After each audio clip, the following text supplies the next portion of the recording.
Good morning, Glory High. I'm Jacob Stewart. And I'm Johnny Key. Today is Friday, March 16th. Today on JJN, we look back at a quad accident taking place in Pismo Dunes. And we also bring you a tragic moment between a son and an officer. All this and more on today's JJN.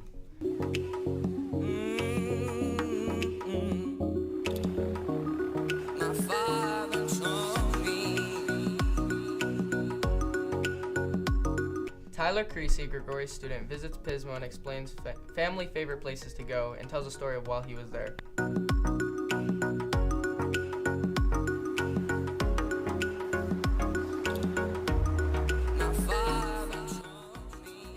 Pismo is located on California's one of California's famous beaches between San Francisco and Los Angeles area along the Pacific coast. It went good, like I told you in the last story. I cut my lip, but anyways, my one of my favorite times there was with my dad when I went along the dunes with him quadding, and he has a white quad and I have a red quad, so the color was actually pretty cool and they looked together.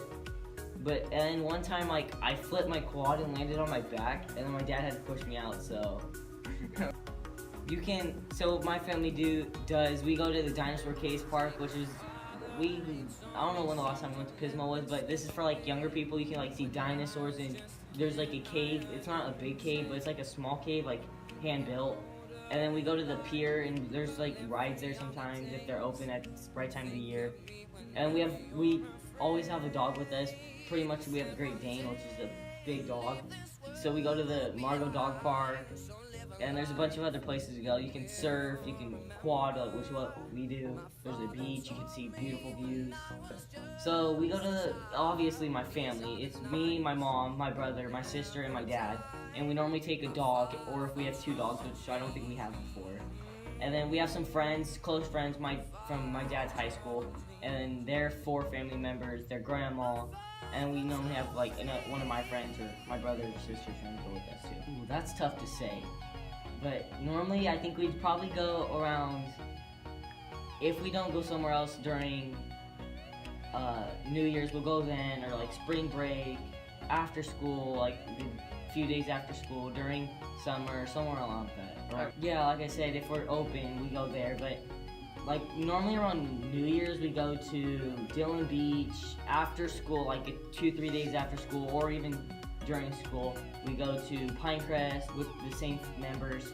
We stay at the Delta around Christmas. We stay at our cabin, go to Pinecrest, which is our cabin's up in Melock, so we always go different places. So my last day, I think it'd be a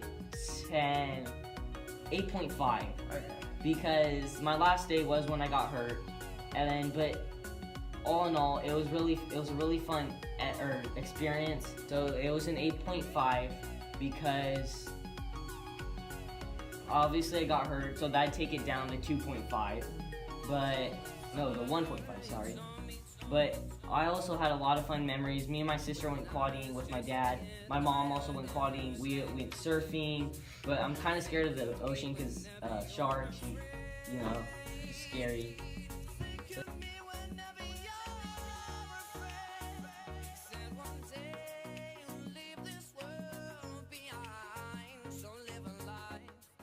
As a reminder, AP tests are still on sale through the SBO and online. They cost $94 and you must order by the 14th. For juniors planning to attend college, there will be a Junior Parent College Information Night. April 4th, it will be in the NPR starting at 7. Robert Stewart, experienced police officer, explains to us a story about how he started his career and how he plans to finish it.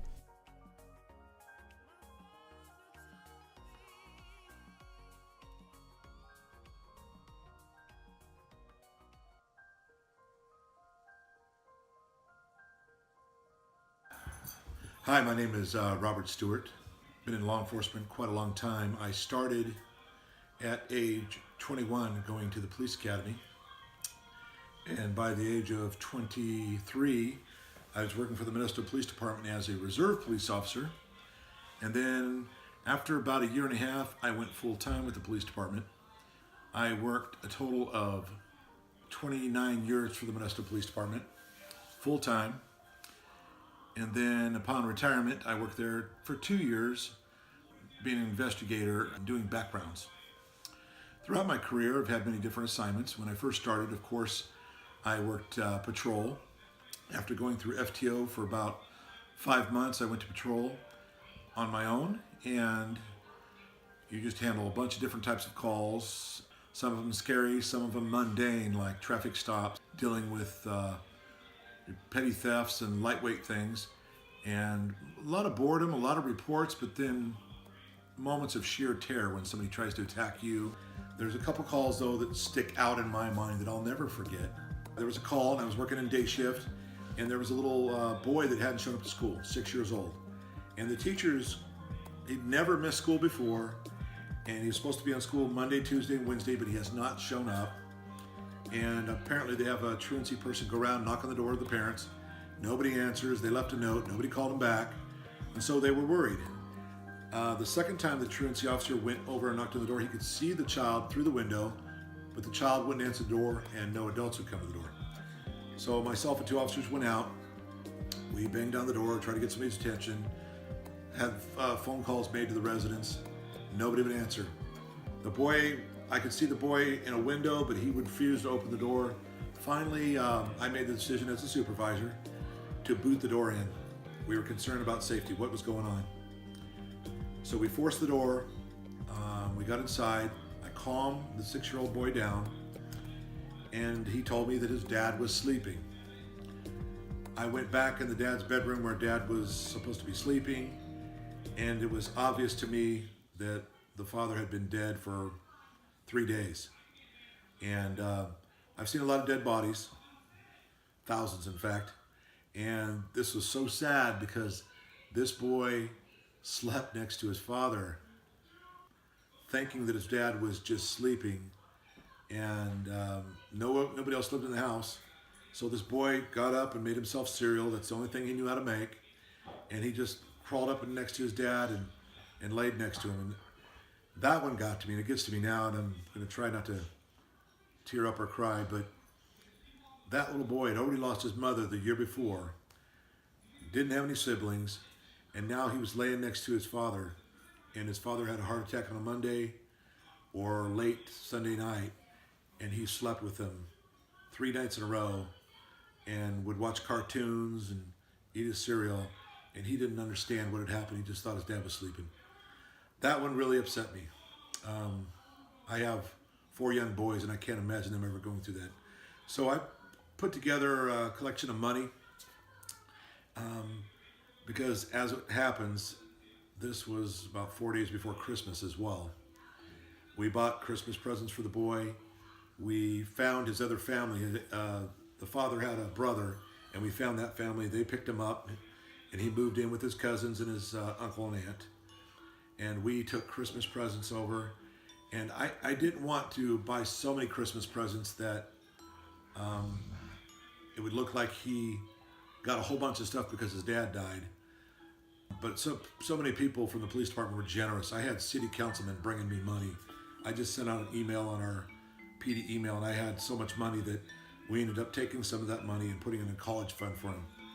But that one really, really touched me.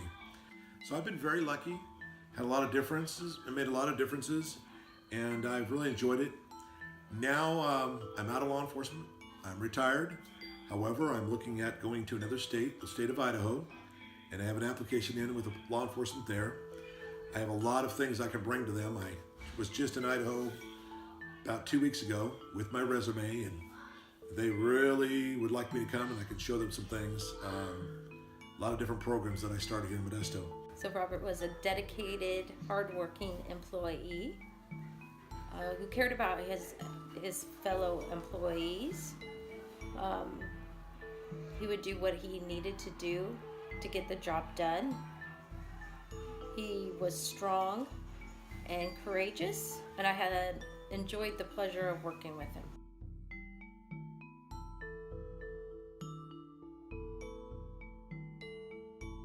Thanks, Johnny Key. Well, that's it for today's JJN. I'm Jacob Stewart. And I'm Johnny Key. See you next week.